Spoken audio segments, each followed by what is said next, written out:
नमस्कार, आप देख रहे हैं दर्श न्यूज। मैं हूं Divyanshu. Lalu Yadav, RJD supremo Lalu Yadav Singapore से पटना लौट गए हैं। एयरपोर्ट पर पत्रकारों ने बातचीत करने की कोशिश की लालू यादव से। हालांकि लालू कुछ बोले नहीं, भीड़ भी काफ़ी ज़्यादा थी। लालू यादव सिंगापुर गए थे हेल्थ चेकअप कराने, किडनी ट्रांसप्लांट के बाद चेकअप कराने सिंगापुर गए थे। उनके साथ राबड़ी देवी भी थी और दोनों साथ में आज पटना पहुंच गए हैं। इस वक्त की तस्वीरें आपको दिखा रहे हैं किस तरीके से लालू यादव पहुंचे हैं पटना। और बिहार की सियासत भी काफ़ी गरमाई हुई है इस वक्त।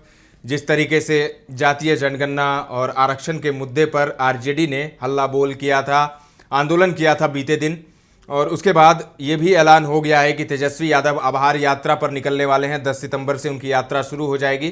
तो ऐसे में लालू यादव का आशीर्वाद लेकर भी वो निकलेंगे। अब ये साफ हो गया है क्योंकि लालू पहुंच गए हैं पटना, और लालू के पटना पहुंचने से ही बहुत कुछ खेल हो जाता है। अब देखने वाली बात होगी कि आने वाले दिनों में क्या कुछ देखने को मिलता है। जिस तरीके से श्याम रजक ने पार्टी से इस्तीफा दे दिया, जेडीयू ज्वाइन कर ली, तो अब लालू भी खेल करने वाले हैं और खेल करेंगे ही। जिस तरीके से लालू जाने जाते हैं अपने सियासी फैसलों की वजह से। अभी हिना साहब से उन्होंने मुलाकात की थी, तेजस्वी यादव भी मौजूद थे, और विधानसभा चुनाव की तैयारी शुरू हो गई है। और तेजस्वी की जो आभार यात्रा है उससे ही जोड़कर देखा जा रहा है। जिस तरीके से सभी दल, चाहे वो नीतीश की जेडीयू हो, चाहे वो बीजेपी हो, बीजेपी तो खैर 365 दिन चुनाव के लिए तैयारी करती रहती है, तैयार रहती है।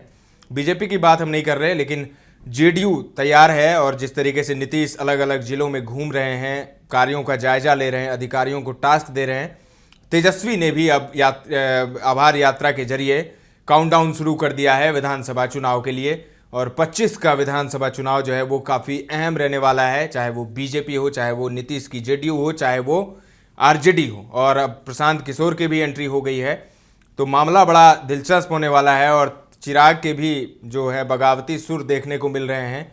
तो आने वाले दिनों में क्या होगा ये कहना बड़ा मुश्किल है। और बिहार की सियासत तो हमेशा से अनप्रेडिक्टेबल रही है, कब कौन किधर चला जाए, कब क्या हो जाए, ये कहना बड़ा मुश्किल है। नीतीश को लेकर भी चर्चा है कि नीतीश भी पाला बदल सकते हैं, बस वो मौके का इंतजार कर रहे हैं, समय का इंतजार कर रहे हैं।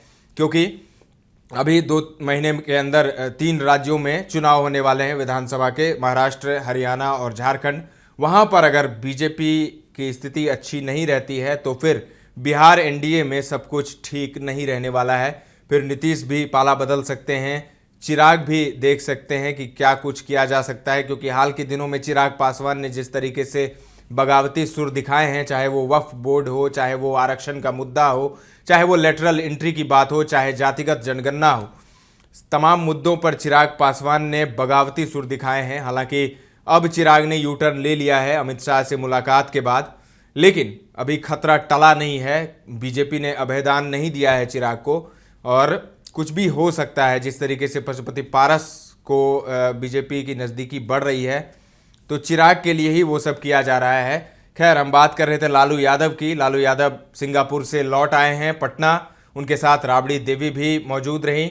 और लालू की आरजेडी जो है वो तैयार है अब चुनाव के लिए। जिस तरीके से आक्रामक तरीके से तेजस्वी यादव मंच से दहाड़ रहे थे पिछले दिनों, और सीधा सीधा उन्होंने बीजेपी को तो आड़े हाथों लिया ही, नीतीश पर जमकर निशाना साधा।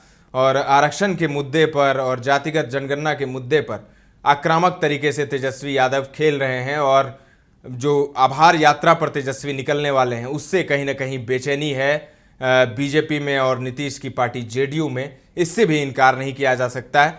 तो आने वाले दिनों में क्या कुछ होगा ये देखना बड़ा दिलचस्प होगा। और लालू के पटना पहुंचने की जो खबर है वो भी काफ़ी अहम है। और लालू जब पटना में रहते हैं तो कुछ ना कुछ करते रहते हैं, सियासी समीकरण बनाते रहते हैं। तो आने वाले दिन तेजस्वी यादव 10 तारीख से निकलने वाले हैं आभार यात्रा पर, और लालू का पटना पहुंचना, लालू इधर आरजेडी देखेंगे और तमाम जो समीकरण है वो फिट करेंगे। कहा यह जा रहा है कि अशोक महतो मोकामा से अनंत सिंह के खिलाफ ताल ठोकने वाले हैं। तो तमाम चर्चा है और चर्चाओं का बाजार काफ़ी गर्म है, अटकलें भी लगाई जा रही हैं काफ़ी कुछ। तो सियासी समीकरण कितना कुछ बदलेगा आने वाले दिन में, ये देखना बड़ा दिलचस्प रहेगा। और लालू क्या कुछ खेल करेंगे पटना में रहकर, ये भी देखने वाली बात होगी।